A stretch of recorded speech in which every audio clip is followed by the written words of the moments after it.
Welcome back for another video. Today we're going to be talking about the Jalen Hurts contract. It's been a little while since we really went over the Eagles as a team, so I wanted to kind of brush up on this and talk about what are the pros and cons of signing Jalen Hurts to the contract that he signed. So let's start with the details of the Jalen Hurts contract. On April 17th of 2023, Jalen Hurts and the Eagles agreed on a 5-year, $255 million contract that keeps the quarterback in Philadelphia through 2028. Now, at the time he signed the contract at $51 million per year, it was the largest contract in NFL history until Lamar Jackson got his deal done. If you want to see our video going over Lamar Jackson and his contract and was it worth it, don't forget after this video to watch the video from yesterday going over Lamar and his contract. But talking about Jalen Hurts, his signing bonus wasn't anything like Lamar's. Jalen Hurts got $23.294 million as a signing bonus, but he got $110 million guaranteed at signing, with a total guaranteed value of $179.399 million. Now, all these numbers are incrementally smaller than what Lamar Jackson got, but that's kind of how NFL contracts work, especially for quarterbacks. The next top guy is going to get paid a little bit more, but Jalen Hurts got the bag.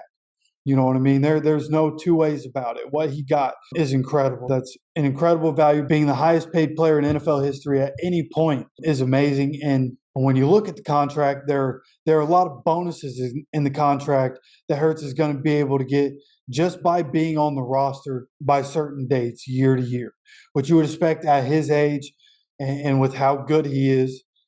Probably going to be there through the entirety of this contract. So you would expect that he's going to get most, if not all, of the total guaranteed value of basically $180 million. Now, there's also $15 million in incentives in the contract, and Hurts was able to secure a full no-trade clause. Now, a big part of this contract is that every future salary will be escalated by $500,000 if he's able to win the MVP, and the same applies if he's able to win a Super Bowl. Not just get to a Super Bowl, he has to be able to win a Super Bowl. So overall, if you look at this contract, it's kind of a perfect contract for both the Eagles and Jalen Hurts. Now let's talk about why is paying Jalen Hurts $51 a year a good idea. When we look at young quarterbacks, we often expect many of them to either be great right away or they're just never going to be great.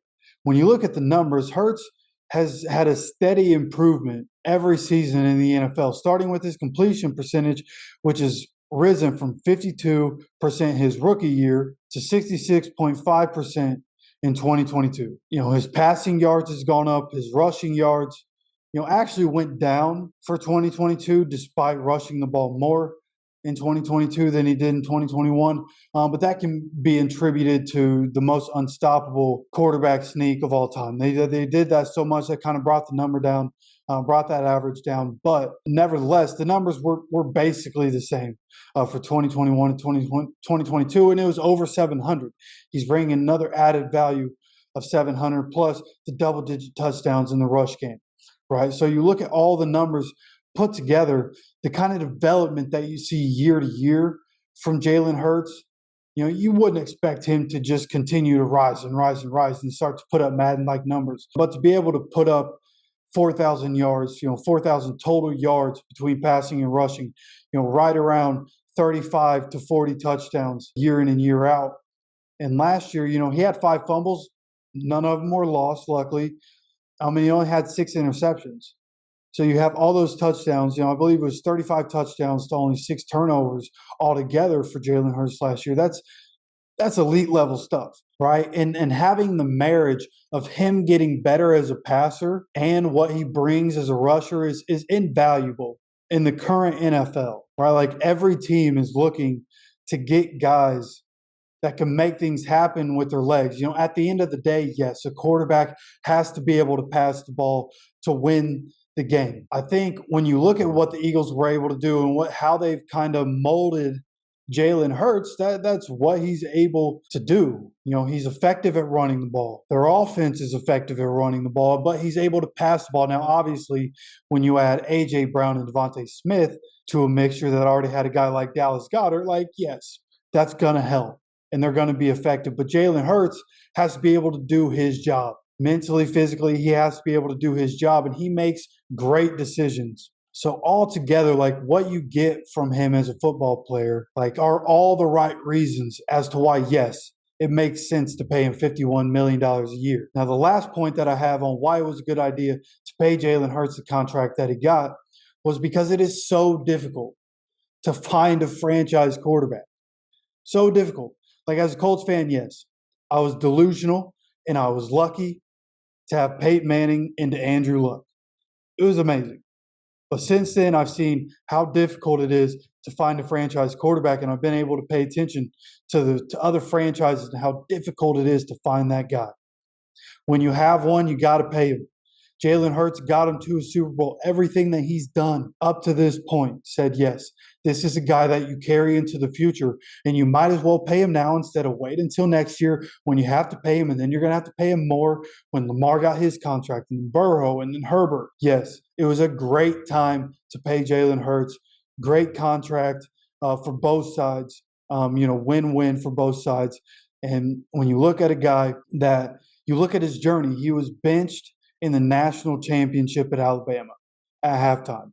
Imagine how that feels, right? And then he goes and he transfers to Oklahoma, has success there, gets drafted in the second round, and then has made it to where he is today. Almost won the Super Bowl. 38-35 was the score of that Super Bowl. It wasn't his fault that they lost that one. So, yes, in my opinion, a great idea to pay Jalen Hurts. But then you go and play devil's advocate. Why is it a bad idea to pay Jalen Hurts the contract that he got paid?